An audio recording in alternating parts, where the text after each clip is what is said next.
Unahin po muna natin ang ating pagpapasalamat sa Diyos dahil sa magandang araw na ito at sa safe na pagbiyahe ninyong lahat papunta dito sa The Hague, Netherlands.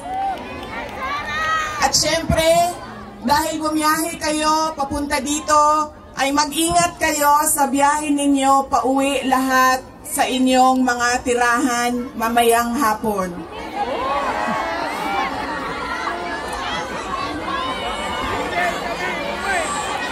Susunod po ang pagpapasalamat ko sa Dutch Police sa kanilang pagtulong sa atin na mabuo yung programa ngayong hapon na ito at sa pagpahintulot na tayo ay magkaroon ng rally para kay Pangulong Rodrigo Duterte. Maraming salamat po sa Dutch Police and of course sa local government ng The Hague at sa Foreign Ministry ng the Netherlands. Maraming salamat sa kanila. Ang susunod na pagpapasalamat po ay mula sa akin para sa ating mga organizers ngayong hapon na ito sa Executive Committee na nag-meeting araw-araw, iba't ibang time zone para pag-usapan kung paano natin maisagawa ang ating pagsuporta, pagpapakita ng suporta kay Pangulong Rodrigo Duterte na matiwasay at maayos ang ating pagsama-sama ngayong hapon na ito. Duterte! Duterte! Duterte! Duterte! Duterte! Kanina nung naglalakad ako papunta dito sa park, meron akong mga nakasalubong na mga galing Germany. At tinanong ko sila kung gaano katagal ang biyahe mo, ma'am, papunta dito. Sabi niya 9 hours daw. At 9 hours din daw siyang babiyahe pauwi. So ganyan ang pinapakita ninyo na pagsuporta kay Pangulong Duterte at pagmamahal sa ating bayan. Maraming salamat sa inyong lahat. Alam ko, lahat kayo may hanap buhay, may kailangan asikasuhin, may mga personal na pinagdadaanan, merong kailangan na paglalaban na gawin sa mga damit ninyo, paglilinis ng bahay, pagbayad ng utang,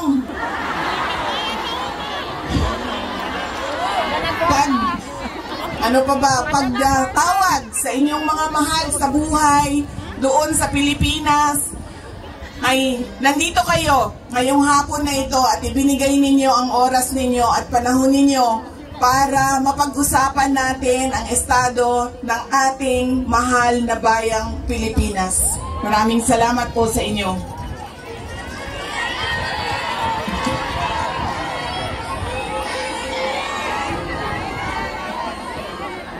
Naikwento ko na ito noon, pero mas mahalaga yung kwento ngayon dahil napag-usapan namin siya ni Pangulong Duterte doon sa loob ng detention center ng ICC. Noong ako ay bata pa, lagi sinasabi ng hindi niya yung generation ng tatay ko, 1940s, 1950s, 1960s, hindi sila yung mga magulang na tulad ngayon sa atin na ini-explain natin sa ating mga anak kung bakit natin ginagawa ang mga bagay-bagay. Lagi dapat may explanation.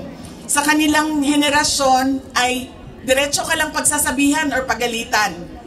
Ganun yung generation nila. Nung ako ay lumalaki, lagi niya sinasabi sa akin, hindi ka tao sa paningin ko kung hindi ka doktor o abogado. Lagi niya yang paulit-ulit habang ako ay lumalaki. Lagi niya yan sinasabi, pag hindi ka natapos ng pag-aaral mo, magiging abo ka dyan sa gilid ng daan. he always emphasized that you mean nothing to the world if you do not finish your education. That was his, that is my greatest gratitude to my father. The emphasis he gave in education. Wala namang problema sa akin yun nung ako ay lumalaki dahil gusto ko din naman talaga maging doktor. Kaya on that point, pareho kami ng, hindi ako yung pinipilit ng mga magulang na magdoktor ka kahit ayaw. So walang naging problema sa amin doon. Pero nung hindi man naging successful yung aking pagpasok sa medisina, ay lumipat ako sa pagiging abogado dahil binigyan din naman ako ng option ng aking tatay na pwede ang abogado. Yun lang ang katanggap-tanggap sa kanya, maging abogado o maging doktor. Noong nakapag-usap kami, noong isang araw, sabi niya sa akin, naging forceful ba ako? Mapilit ba ako sa pagsabi ko sa iyo na maging abogado ka? Sabi ko, oo. Sinasabihan mo ako, pinapagalitan mo ako. Lagi. Kinento ko sa kanya na isang beses, bihira akong umiyak. Pero isang beses, dahil nalaman ko na hindi ako makakatuloy sa 4th year law school dahil meron akong isang bagsak na subject. Wala akong ibang masabihan nung sakit na nararamdaman ko. Kasi pakiramdam ko, yung tatay ko lang din, makakaintindi sa akin dahil dumaan din siya ng law school. So tinawagan ko siya. Hindi ako makapagsalita. Iyak lang ako ng iyak. Humahagulgul ako sa iyak na nagsinasabi lang niya, hello, hello, hello, nasaan ka? Nasaan ka? Yun lang ang sinasabi niya, nakidnap ka ba? Nakidnap ka? Tapos iyak lang ako ng iyak. Tapos dalawa lang ang tanong niya na paulit-ulit, nakidnap ka ba o buntis ka ba? At that point na paulit-ulit na niyang tinatanong kung buntis ba ako, sabi ko na sa kanya, pa, hindi naman siguro umiiyak ang babaeng buntis. Siguro happy siya, no, na buntis siya. Sabi ko, nahihirapan ako sa isang subject ko and pakiramdam ko, sasabit ako dito. Tapos ang sagot lang niya sa akin ay, sabi niya, yun lang pala eh, bakit mo ko tinatawagan, mag-aral ka na.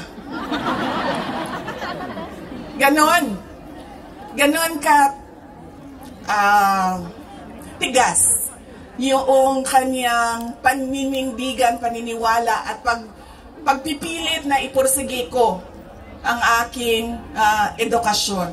Wala nang, wag ka na umiyak, mag-aral ka, magbadali lang yan, lumabas ka muna, magkape ka, wala. Sinabi lang niya sa akin, yun lang pala.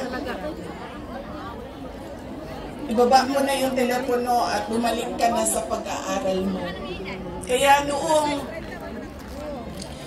ako ay naging abogado, yun din yun ang sinasabi ng kaibigan ng tatay ko sa akin na nakita niya ang tatay ko, sobrang saya. Yung araw na yun na nalaman niya na naging abogado ako, yun yung sobrang saya niya.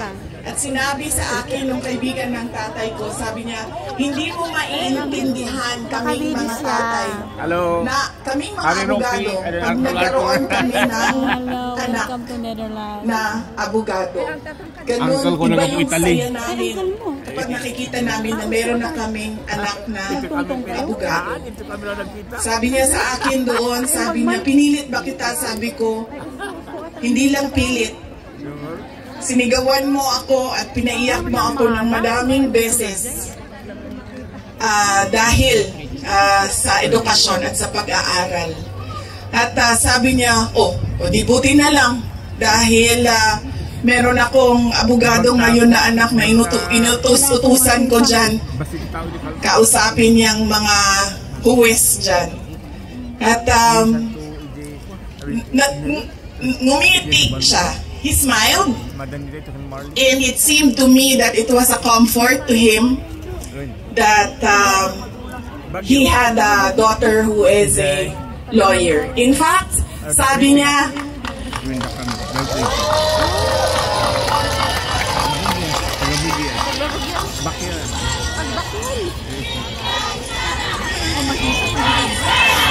Inday Sara Duterte! Inday Sara Duterte! Inday Sara Duterte!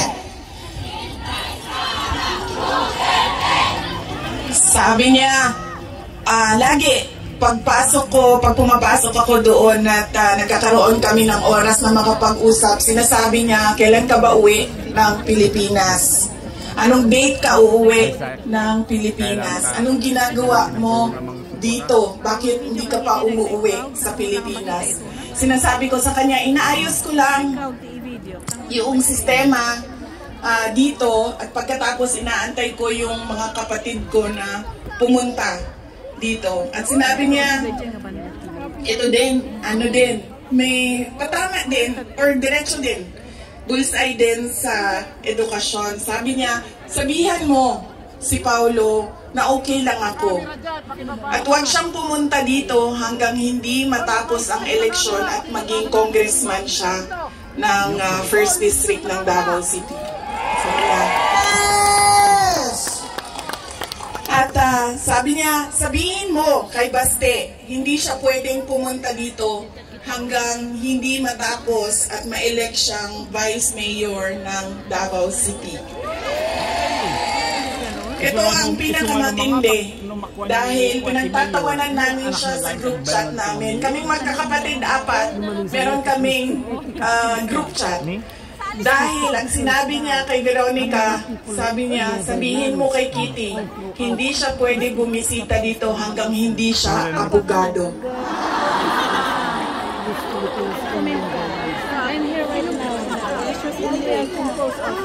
Sabi ni Kitty, grabe ang overacting ni Papa. So ibig sabihin ba mga 5 years?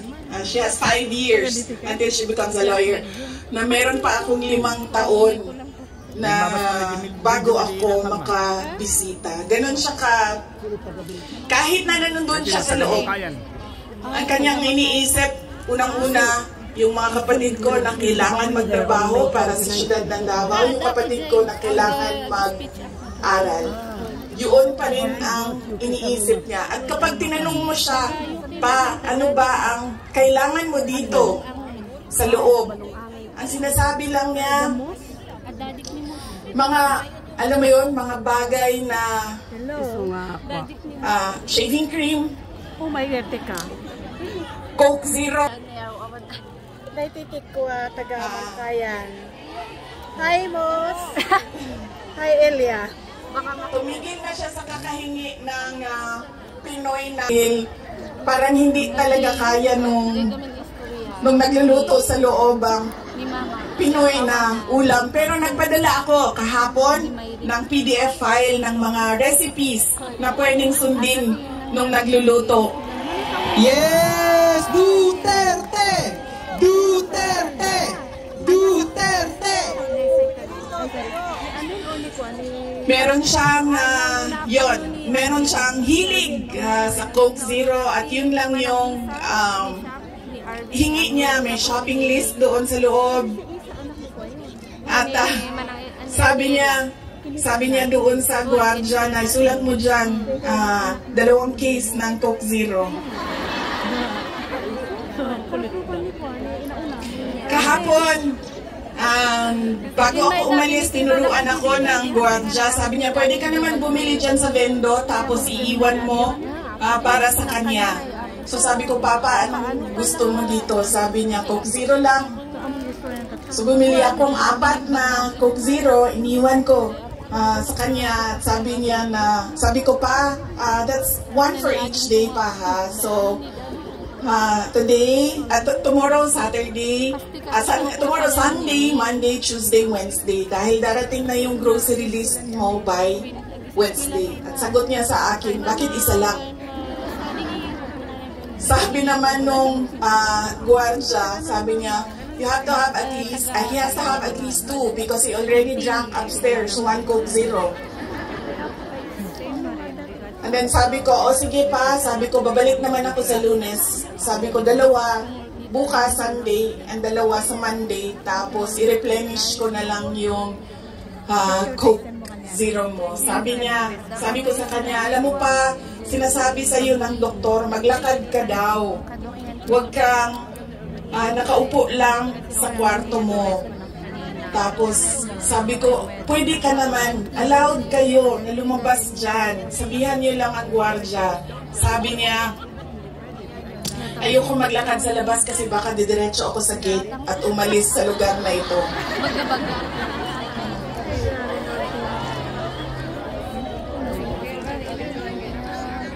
Nagkakaroon na rin siya ng mga kaibigan, yung mga tao doon sa loob ay nagiging kaibigan na niya. At hindi ko lang alam, baka paglabas niya marunong na mag-Dutch. Pero karamihan nung kasama niya sa loob ay French speaking. So,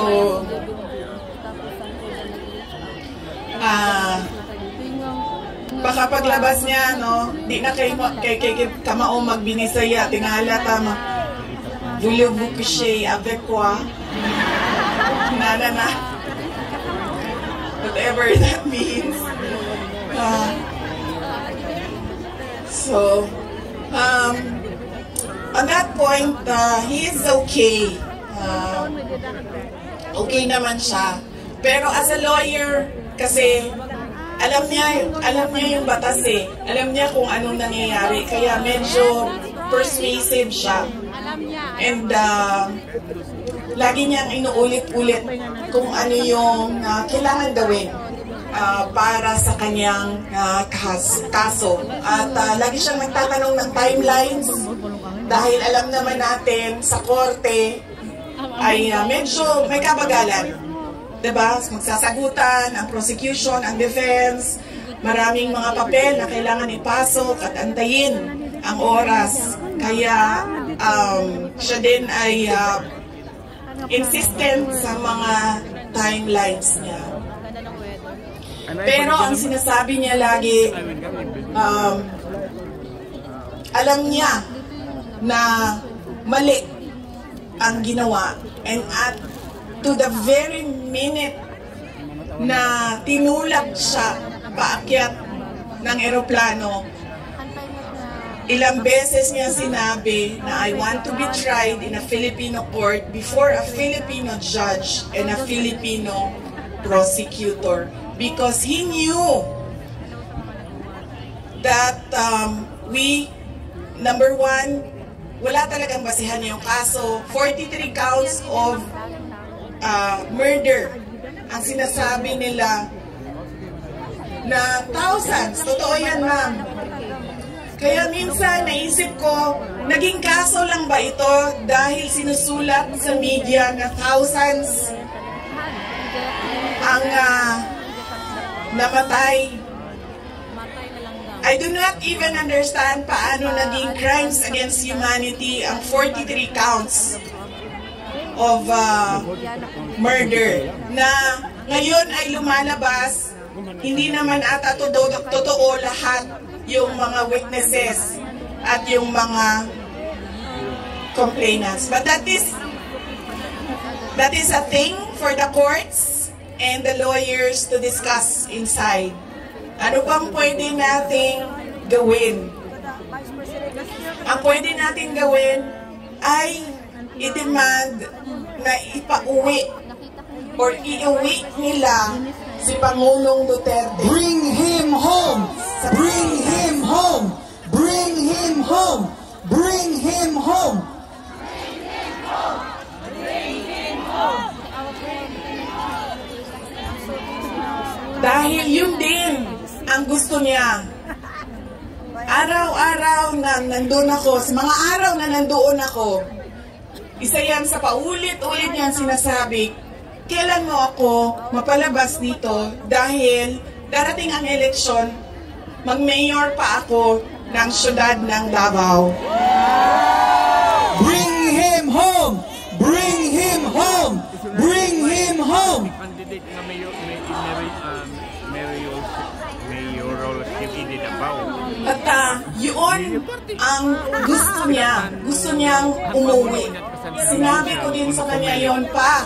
Sabi ko, yung kagustuhan mo na umuwi, yan din yung katapusan ng buhay mo. Magiging Ninoy Aquino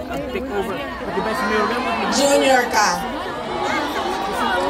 At sinabi niya sa akin, sabi niya, kung ganyan ang kapalaran ko, then so be it. Basta lang mauwi ako sa Pilipinas. Kaya meron man akong worry para sa kanyang safety and security, pero lagi niyang inuulit-ulit talaga, ibalik niyo ako sa Pilipinas. Bring him home! Bring him home! Bring him home! Nagtatanong marami, ano bang pwede magawa? Huwag natin tigilan ang panawagan sa gobyerno natin sa Pilipinas at sa lahat ng gobyerno na nakikinig at dito sa ICC na ipaalam sa kanila na mali ang ginawa kay Pangulong Rodrigo Duterte. At paano ba itama yun? Ibalik nyo lang siya sa Pilipinas. Ituloy nyo lang yung kaso, walang problema. Ibalik nyo lang siya. Bring him home! Bring him home! Bring him home! Okay naman sa init? Ako dili. Kaya nga no, sunburn ang katungaan niya, ang katunga dili. Okay lang. Nakiagan mo man, mano. Hindi, okay lang. Binawangan lang tamo. Nakaready ang sunblock din yung doble. Okay lang, sir. Kaya di nila makita na ako ang mata kung magkalok ta. Oo. Okay? Kung sa pabay, ano pa ang pwede natin gawin?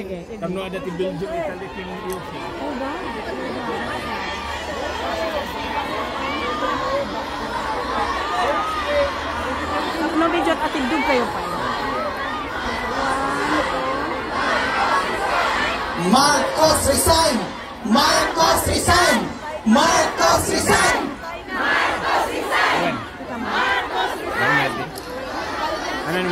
Kayo nagsabi niyan, hindi ako ha. Bukas, suspended na kayong lahat. Nakulong na kayong lahat sa sedition. At kayo, hindi na kayo makakauwi dahil kinulong na kayo dyan sa...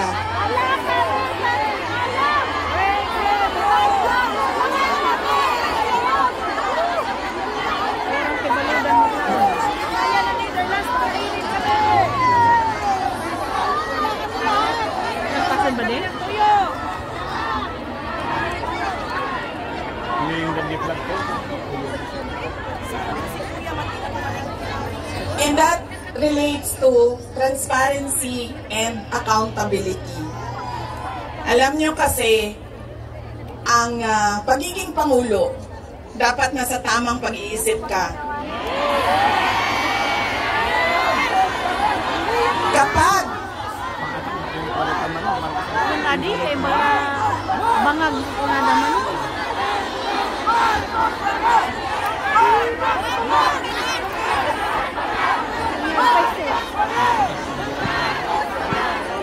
dahil nasa mga polisiya mo at desisyon mo ang kinabukasan ng kabataan at ng bansa. Kaya yung pagsasabi na hindi mahalaga ang drug test sa aking kapasidad at abilidad na mamuno is tantamount to betrayal of public trust. Dahil kailangan malaman ng taong bayan na nasa ayos ang iyong decision making.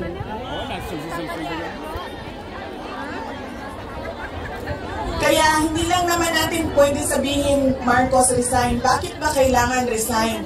Dahil hindi mo pinapakita sa taong bayan na maayos kang mag-isip at kaya mo ang mamuno.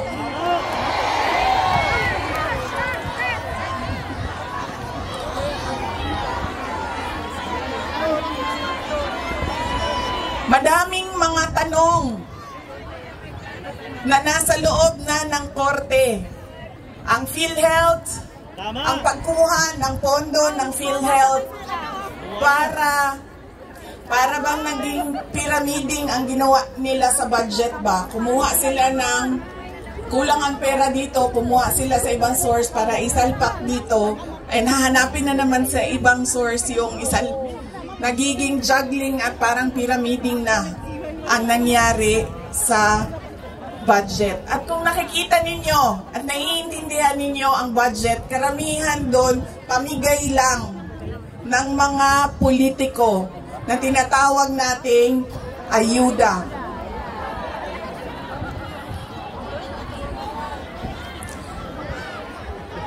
Tumakbo kami sa plataforma ng unity at continuity.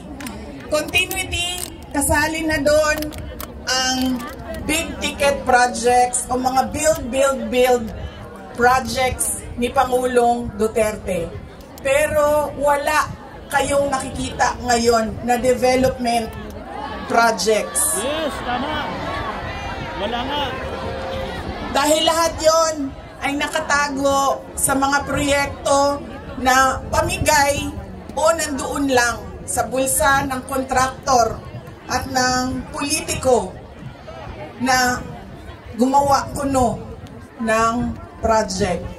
Makikita ninyo na hindi handa ang Kongreso sa paggawa ng budget dahil may mga blanco doon sa enrolled bill na pinasa nila.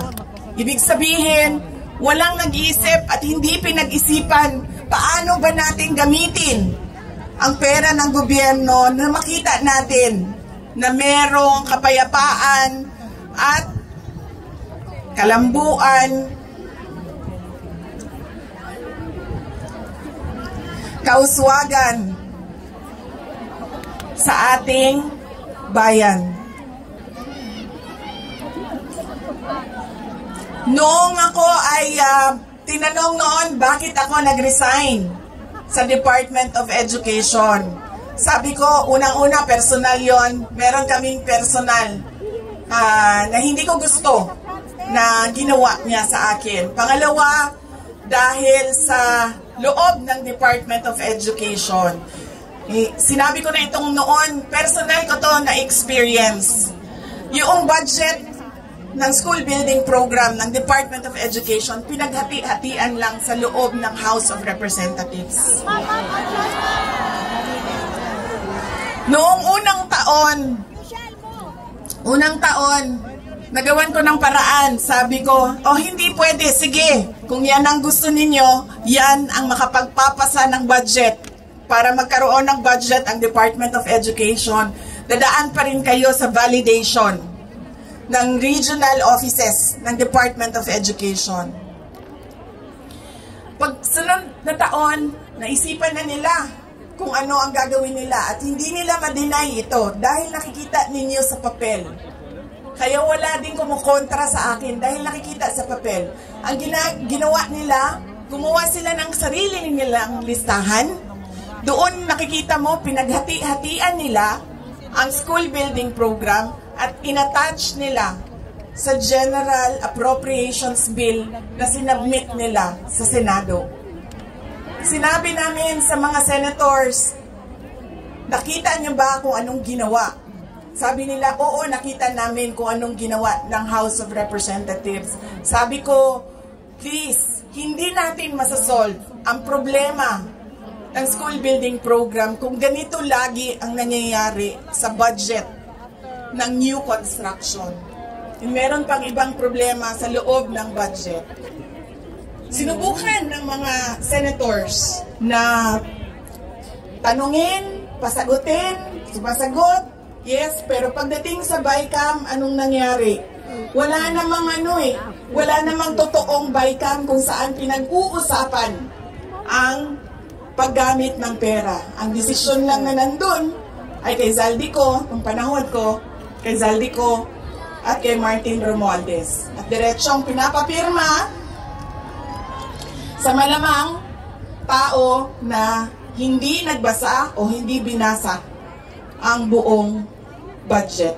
Kaya ngayon, walang nakakita o hindi nila nakita dahil hindi naman binasa na may blanco doon at pwedeng lagyan ng kahit anong amount yung mga blanco sa budget. Madaming katanungan, madami ang problema ng bayan. Kaya lagi ko sinasabi, hindi kami ang problema ng bayan.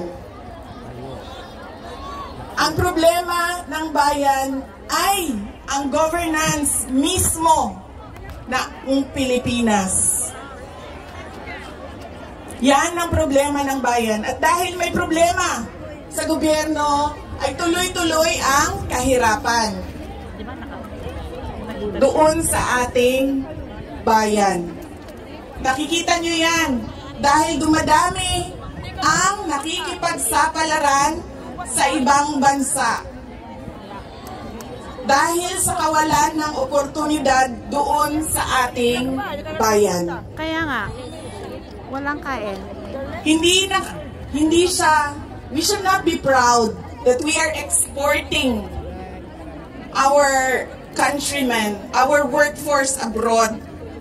Dahil, wow, ang daming dollars na pumapasok sa Pilipinas dahil sa padala. Hindi yan siya nakakatuwa. Dahil ang isang bansa, dapat meron siyang oportunidad na binibigay sa kanyang mamamayan. Hindi lang yan. Decent housing, peace and order, quality healthcare. Nakikita nyo yan dito sa mga bansa kung nasaan kayo. At kaya kayo nandito dahil hindi niyo yan nakikita doon. And apparently, tayo lang yung nakakakita, yung nakaupo doon, hindi nila nakikita.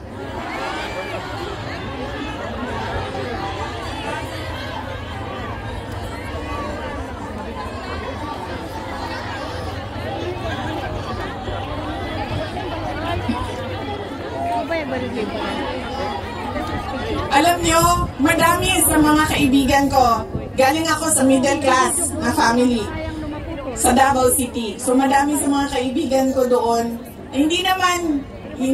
meron naman silang mga negosyo, meron naman silang pinagkakakitaan, may mga trabaho. Pero ilan na rin ang nagsabi sa akin, mga professionals ito, ilan na rin ang nagsabi sa akin, wala na rin talaga kaming nakikita. Parang gusto na namin lumipat na lang sa ibang bansa para sa mga anak namin. Kaya sinasabi ko lagi yung nagsasabi sa akin, tumakbo ka sa 2028. I don't think we will have a country by 2028.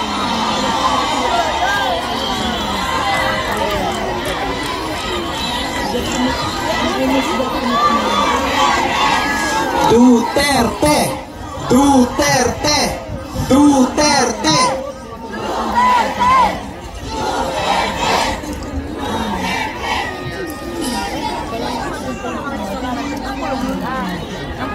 Kaya dapat natin i-exact ang responsibility diyan sa gobyerno na ibigay nila kung ano yung karapat-dapat para sa ating bayan. Di ba sa hotel natin kasama sa AC, ano?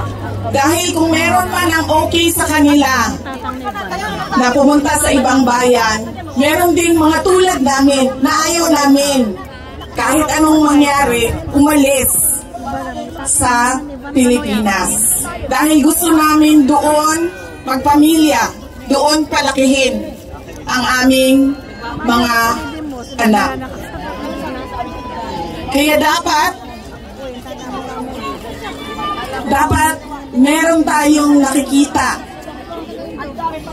kung ano yung dapat para sa isang bayan. At alam niyo yun, kasi nakikita niyo yan. Kasi nakaikot na kayo sa iba't ibang bansa.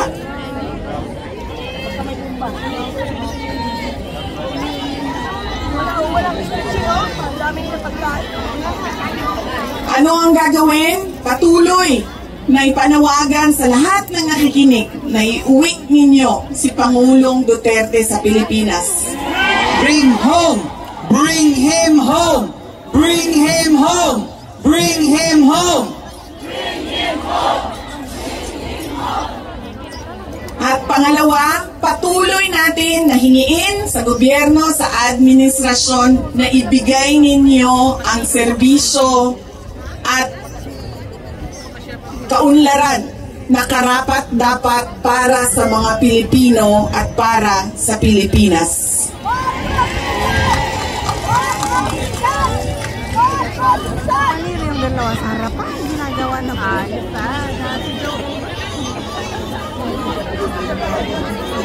Nasigaw!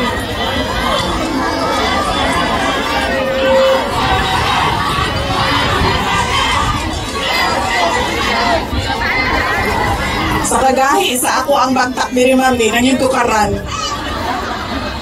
Kaya, nagpugong yung ko, ma'am, na dili ko mahulog.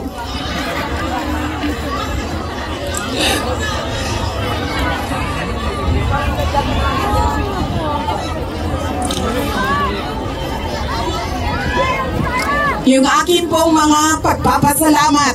Una po, kanina meron na akong mga pagpapasalamat opening sa Diyos, sa ating host government, sa police, sa local police. Yung aking mga pagpapasalamat sa inyo, sa oras ninyo. Ang aking mga pagpapasalamat sa inyong patuloy na suporta sa aking opisina, ang Office of the Vice President.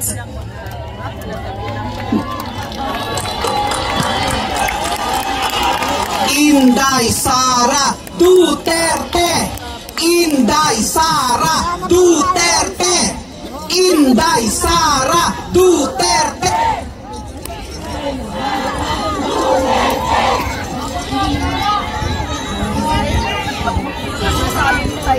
Malakas ang loob ko dahil nandyan kayong lahat.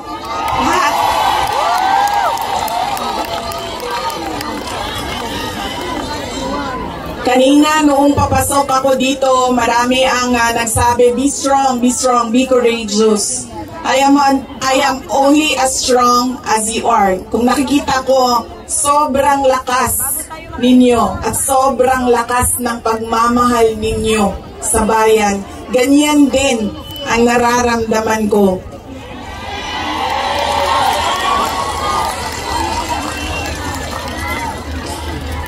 Ang pagpapasalamat ng aming pamilya, ang pamilya Duterte, dako kaayo miugutang ang kabubuton kaninyong tanan.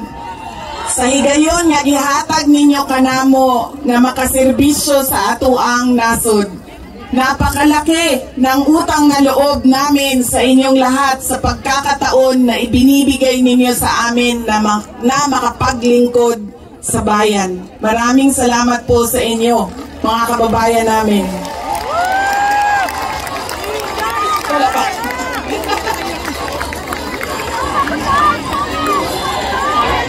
Duterte!